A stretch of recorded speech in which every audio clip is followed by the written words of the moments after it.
Okay, we've reached the final session of the day, and my goodness, it's a good one.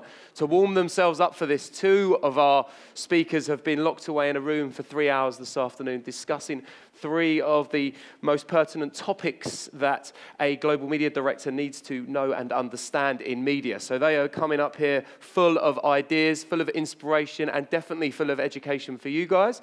So we talked about the bold and brave, and it was lovely that Kristen mentioned it again earlier.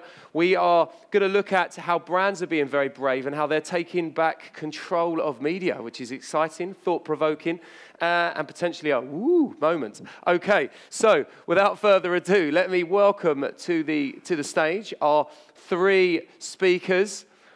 I think we are ready to roll. Just a few technical adjustments. In the meantime, I'll let you know that after this, you'll all be pleased to know that we have the Spotify Happy Hour drinks, where thanks to Spotify, you can all enjoy a beverage, a nice cold beverage. Okay, so we are ready to roll. So let's welcome to the stage the man who is going to chair and lead this discussion. It is David Indo, co-founder and CEO of IDComms. Thank you very much, Jeremy. Thank you. Buonasera, Roma. Good afternoon, Festival of Media. It is a great pleasure to be here in front of you to talk about change in media, because I consider it to be a wonderful privilege to be part of our great industry at a time of absolute unprecedented change. Over the last couple of years, the trade bodies have done a quite remarkable job in facilitating a change in narrative. The ANA and the WFA, amongst others, have challenged and encouraged the marketing community, many of which are in this room today, to take a closer look at media. And the result has been really, really positive. Marketeers have re-engaged and reasserted control over their contracts, over their data. They've re-looked at the value supply chain, and they've made media more accountable.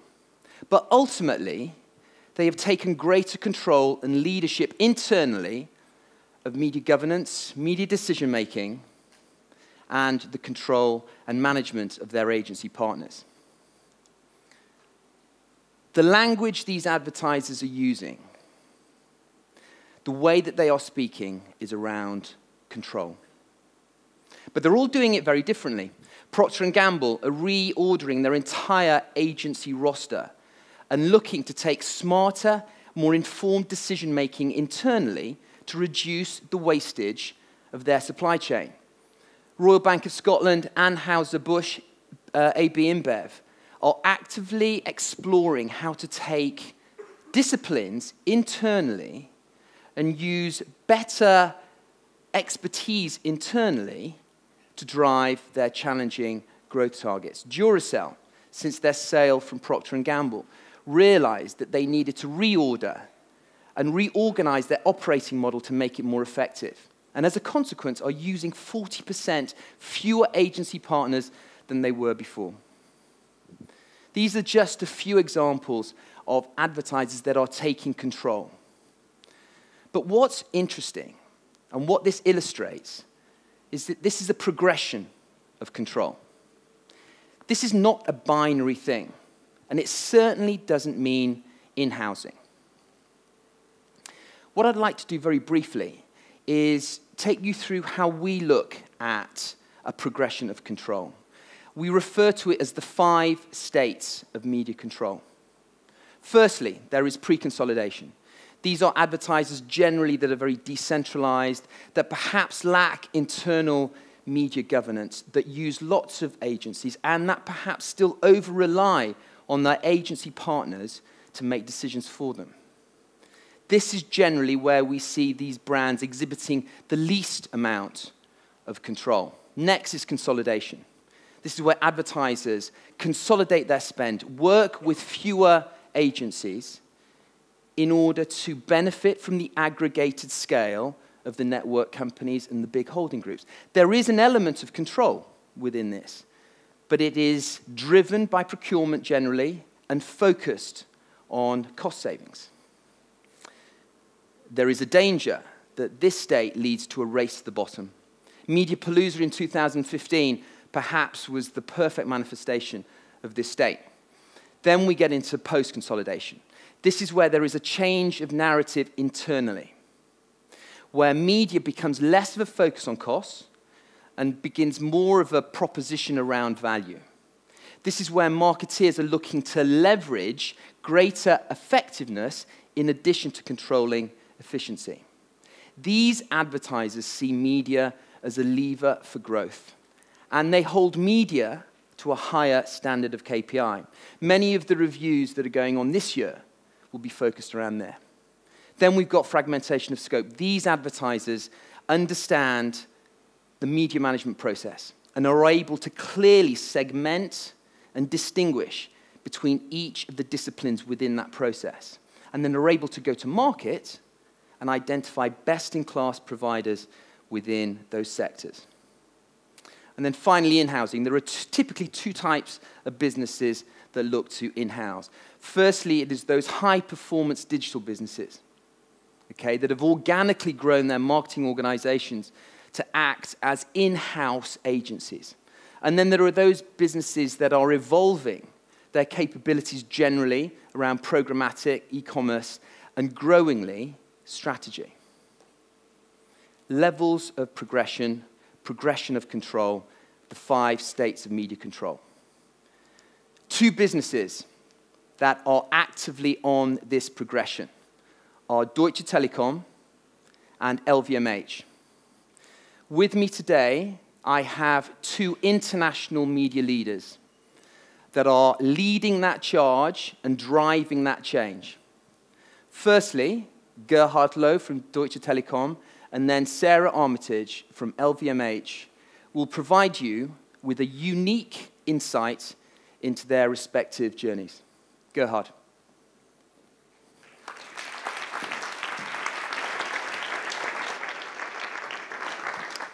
Thank you, David.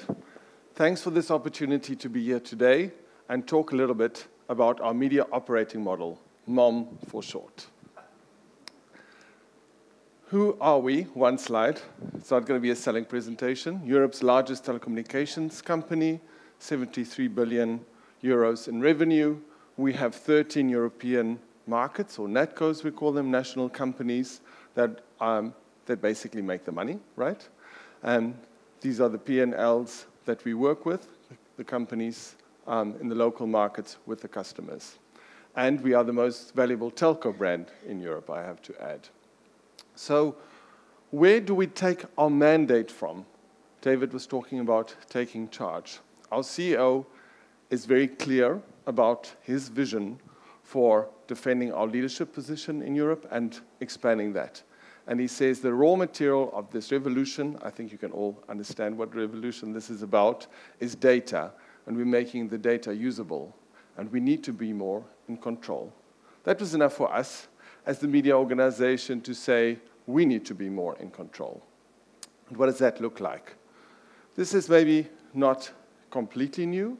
I'd like to show a slide from 2014, actually, when we started saying we need to take control of our tech stack, firstly. We need to take control of the way our data related to advertising is managed. So more than 4 years ago, we created this blueprint, and the principles are as relevant today as they were in 2014.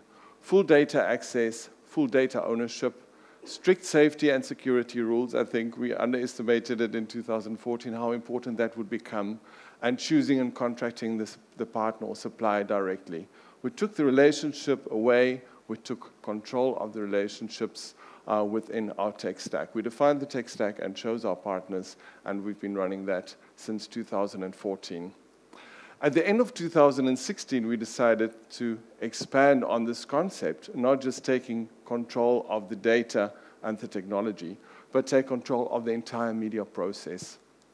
And what we did is we defined our media operating model. We defined 5 lots. This relates directly to what David was saying, fragmentation of scope. You can clearly see it's about the media process, and saying these are the 5 components that we see within the overall process, and these are the areas that we want to take control of. It doesn't mean insourcing, it means taking control. Let me give you an example.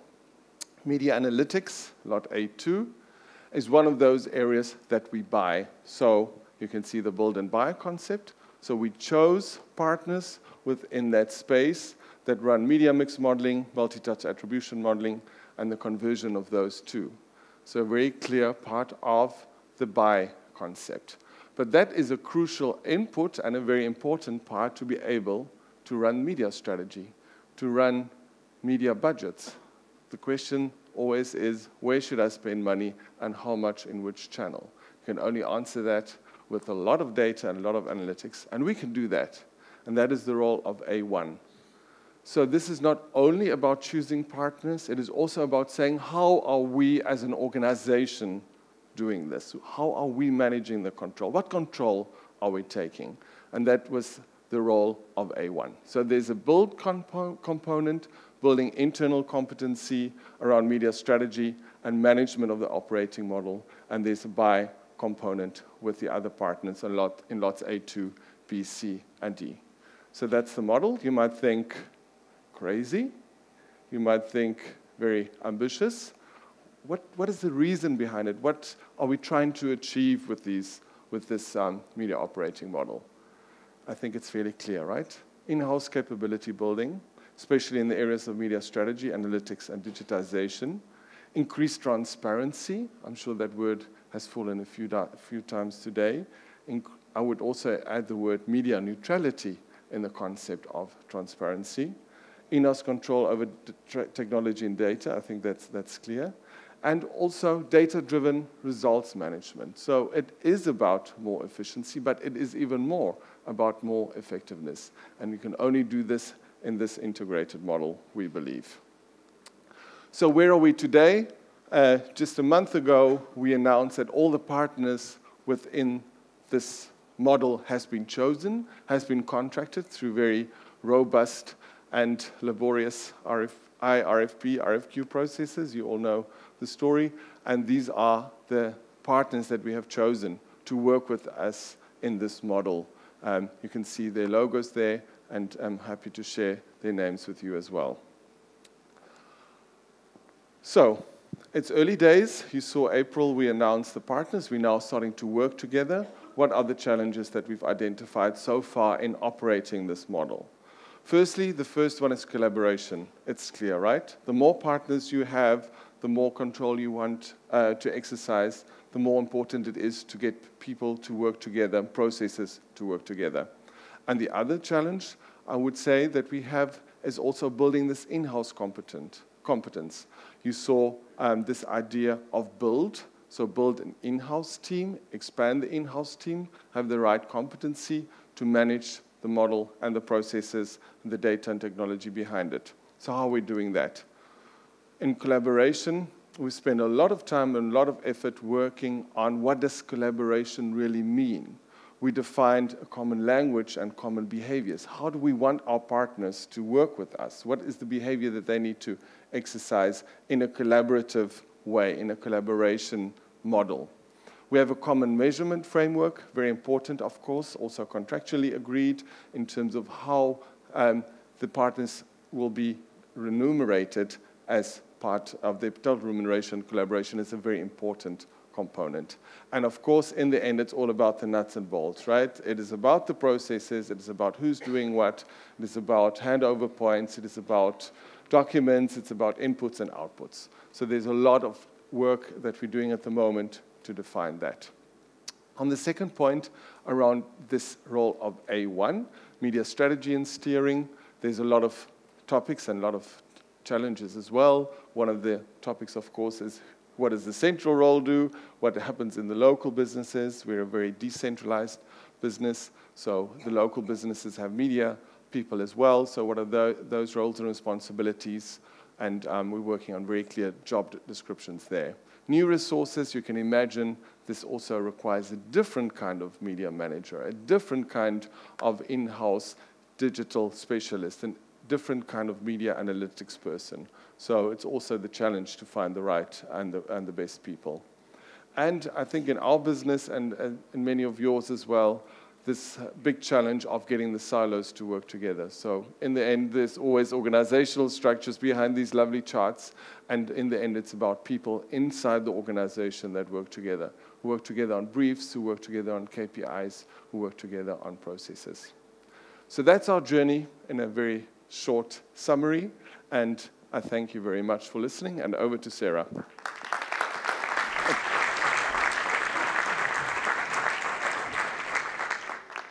Thank you, Gerhard. Now, I may work in luxury, but I have never, ever presented on a catwalk before, so please bear with me. I think I might just swivel somewhere in the middle. It's actually quite rare that I actually speak at industry events, not necessarily because at LVMH we're discreet. We are very discreet, so I won't give away too many figures this afternoon, but also because I do believe that luxury has not necessarily always been synonymous with some of the very serious issues that we're actually facing today in the industry. So I hope I'll be able to change your opinion about that in the next few slides. Just one slide. Who are we? Well, LVMH is Louis Vuitton Moet Hennessy, a successful luxury goods company. We actually represent 70 maisons, which is our word for brands or houses, across 6 different sectors: fashion and leather goods, perfumes and cosmetics, watches and jewelry, wines and spirits, and selective retailing. I'm sure that you know many of the brands on this list, brands that have actually produced products that are firmly anchored in heritage, but also engaged in modernity. And I think you've probably seen that with the announcement of some of the new creators within the brands, but also collaborations between Vuitton and brands such as Supreme, that we are firmly looking towards the future. I really love this quote from David Ogilvy. We talk a lot about brands at LVMH.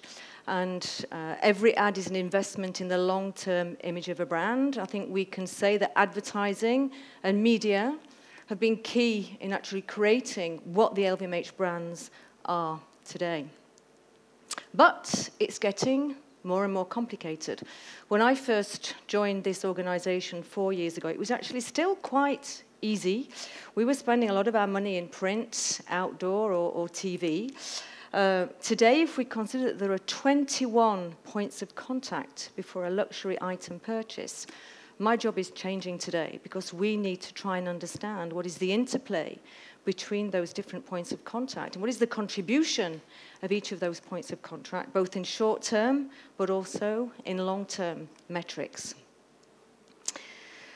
Half the money I spend on advertising is wasted. The trouble is I don't know which half. This is a very old quote. But I know that within our organization, this is really keeping a lot of our presidents up at night. As we spend more of our money in digital, it's even more difficult to know how is that contributing to the success of our brands. So measurement is absolutely key. One thing that we're very keen to address within LVMH is to make sure that the brands aren't looking at the lower funnel metrics. It's so easy to look at click-through rates and be obsessed by click-through rates. We need to really think about how all the different contact points are actually interplaying to actually really work in developing the brand in terms of long-term and short-term. And I really like this quote from Comscore.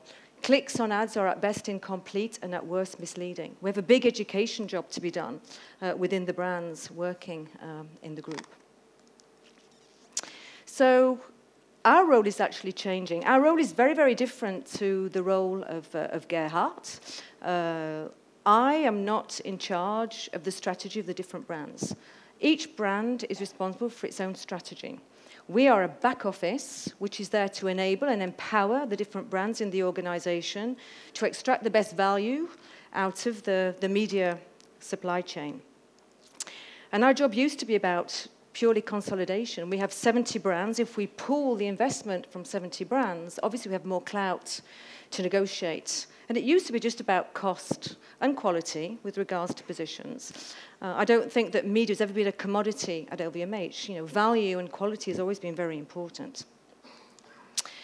So, digital is driving a whole new suite of needs. So, yes, we continue to negotiate for the group, but it's not just now about cost or positions. It's also about extra value, and notably innovation. How can we extract more innovation from our media partners? Agencies, we're not just managing agencies, we're actually looking to review our agencies and third partners to really make sure that we have the partners that are going to be able to accompany us the best in terms of operational excellence, but also strategic input. Expert media consult, education, thought leadership. I'm going to come on to talk more about this later on because I think this is where we have an awful lot to do within the group. And two other areas, strengthening media measurement, analytics and data capabilities as we take more things back in-house, and all that by really pushing to make sure that we work within a safe and transparent media supply chain. So I think you've probably heard this as a major theme throughout the day today. So we're taking back control. We're at the beginning of the journey. We're not as far ahead as Gerhard, but there is a real desire within the LVMH group to make sure that we actually control all the 5 areas that I actually just showed to you. So what are we doing about viewability and measurement? Measure what matters. We're actually fixing viewability standards in all our markets, with all our agencies. We're looking to see how technology can add value to the group. So we're actually internalizing our contracts around ad tech, and we're continuing to push our partners. Brand safety and ad fraud. We're implementing tools, so we're actually looking to audit our third-party partners in this space. Setting the rules around programmatic. We actually developed a programmatic framework a couple of years ago, and now we're actually looking to audit that supply chain. And constantly talking to partners and industry leaders to make sure that we're implementing industry best practice. And sharing outside of the luxury industry, to us, is absolutely critical. And lastly, transparency. We've been very active in transparency over the last year. We've been working on financial audits with our agencies. We're also working on a global MSA with all our agency partners. And we're looking to transform the partnership that we do have with our agencies. And partnership to us is important, and it's a two-way street. And we want to make sure that we continue to create lasting partnerships with our agencies, but based on a transparent and a trusting basis. And last but not least, I think this is where we're actually really bringing value to the group today, because we need to make sure that we group all our stakeholders within the brands that are operating media together to make sure that we keep our competitive advantage. So we've created what we call a media council, where we're actually going to be inviting all the chief media directors of the different brands in the different markets around the table to discuss together what matters so that we can actually share best practice together, but also deliver trainings in terms of filling the gaps. So we're going to invite all the maisons to participate in our media community so they can champion best practice, but also enhance everybody's media capabilities, and to provide the maison with best-in-class media capabilities to serve the marketing efforts. So concretely, we're actually working with our partner consultant to deliver white papers in terms of how to get the most out of our media ecosystem. And we're also working on training, not training manuals, because I don't know about you, but the number of newsletters or training manuals that I see in my inbox that just disappear down the box and get thrown into the bin. So we need to try and make an education program which is tailored to the different levels within the organization to make sure that it really brings them value and just doesn't sit in the inbox. And I think value is my last slide, because my department is about bringing value to the group to make sure that we can continue and maintain our competitive advantage for each individual maison and for the LVMH group in general. And that's it. Thank you.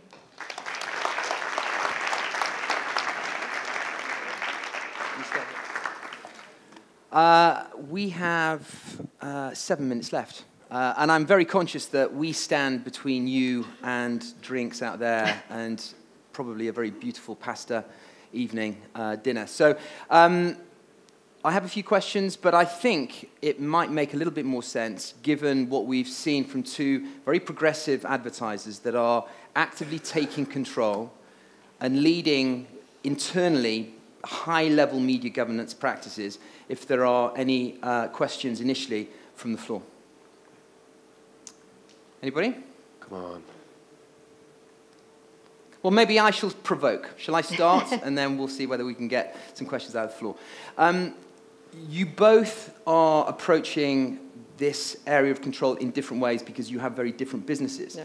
The one similarity I find with both companies, having obviously worked with both of you, is that you are central functions without a clear mandate. Mm-hmm. So you have very autonomous NatCos, 13 of them. Sarah, you look after 70 autonomous maisons. Absolutely. Yet you have a very clear vision for what needs to be done to improve media. How do you manage that process without it becoming the lowest common denominator and raising everything to the highest common denominator? Gerhard, please, and then Sarah. Yeah, I think what is interesting, of course, working with so many markets that are so different in size, in scope, but also in maturity and using data and technology, or more or less. What we have is we built clusters. So within the 13 markets, we have 3 clusters. And yes, it is a little bit sort of you are better than, cluster 1 is better than cluster 2, which is better than cluster 3. But I think we have the relationship with the markets to know why they are in the cluster that they are. And what we've always tried to do is to create a vision for everyone. So the vision is not the same for cluster 1, 2, and 3, so they're slightly different. Of course, the vision that I showed is always based on the most advanced markets, but there's let's say, similar vision also for the other markets. So we're not trying to say a market that is very small and maybe not as sophisticated that they should be doing the same, that they're very big, sophisticated markets. So I think it's important to have very good knowledge of the local markets and understand where they are, and also have their trust and their cooperation, of course. Mm. Very good. Sarah? Yeah, I think trust is really important. I think lowest common denominator doesn't even come into it. The idea is to raise the bar. Yeah. So, the whole education program that we're putting into place and the media committee is to be a forum for people to actually discuss quite openly where they have gaps, and to make sure that we train the organisation to make sure that we're all best in class at everybody's level.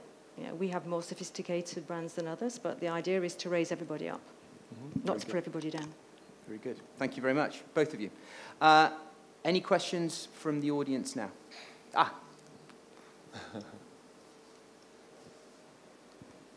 Thank you for great presentations. I was wondering, when you did the change within your media structure, where did you draw the line between being in-house and buying the services? You're asking me? Yes. I think just to explain the model once more, the model is not about doing the work in-house. So let's say when we talk about actually doing the analytical models, for example, executing the media mix modeling, or when we talk about executing a programmatic campaign, the work doesn't get done in-house, it gets done by partners, the partners that we have in the model. But what we are saying is that we need to understand, we need to take control of that process. So what do you need? You need more specialists also within the head office and even in the markets, of course, to be able to control the partners, manage the partners, work much closer with the partners. So I think it's not an insourcing model. It is definitely the fragmentation of scope. Having said that, there are some markets that are doing more and more elements in-house. It mainly starts with search. It then goes on to Facebook, for example. So we have one platform, quite a big part of the spend goes into these platforms. So then if you have a smaller market, 2 or 3 people within the organization, then search experts are doing that. But the strategy behind the model is not an insourcing strategy. It is a control strategy. Yeah. But you're right, the borders isn't always clear and things change. We have some sort of interesting things happening in our markets. In Hungary, we had a law a few years ago that changed the entire media setup. So there's more in-housing there. There are other markets that have other ambitions. So, you know, in a decentralized model, of course, markets don't always do exactly the same. But the model is not about in-housing. Yeah. Any more? One.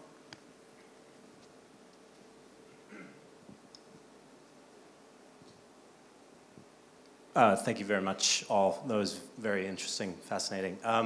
So obviously the theme was very much on taking back control. And I was curious for both Sarah and Gerhard, what presented the impetus to sort of undertake this effort, one? And then the second question is, if you could go back to the beginning and start over again, what would you do differently? Good questions. It's easy for me because I am at the beginning. I think what provoked it, I think it's pretty evident. You know, for the last 2 years, there have been increasing a number of issues on the table. Our digital spends have increased significantly. We need to really make sure that we're pulling value out of the whole sort of media supply chain. And we need to educate people within the brands that aren't necessarily media specialists. So we have to do this now if we're going to continue to keep our competitive advantage for the long term. I'll answer the second part of the question first. I wouldn't run 5 pitches simultaneously. I think when we defined the process for choosing the partners, so the model was defined first, and it was a very clear vision within our group to implement that model. And then we started looking at sort of timing and thinking, how long will it take? And then it actually dawned on us that this is going to be 5 separate pitches, plus an internal restructuring and an internal change, all at the same time. So I wouldn't necessarily recommend running so many pitches at the same time, but we did it, and I'm very glad that phase is over. And what provoked it, I think I agree with Sarah. I mean, we don't need to say it out loud, right? So there's a big trust issue in our industry. I think there's a lot of problems, and I won't go into them now, but I think this was one of the main issues that we said, we're not just going to do a media pitch which everyone starts off saying, oh, we're going to do a different media pitch this time. We're going to focus on strategy and people. And then guess what? 2-3 months later, it's all about price, right? So I think we've all been in that situation. So we didn't want to go that way. So we said, let's not even talk about a pitch. Let's look at our business and let's look at how we want to manage it and how we want to go forward, and try and also work on some of the issues that we have in the industry that this conference is all about. Brilliant. Well, ladies and gentlemen, will you please join me in thanking Sarah Armitage and Gerhard Louw? Thank you.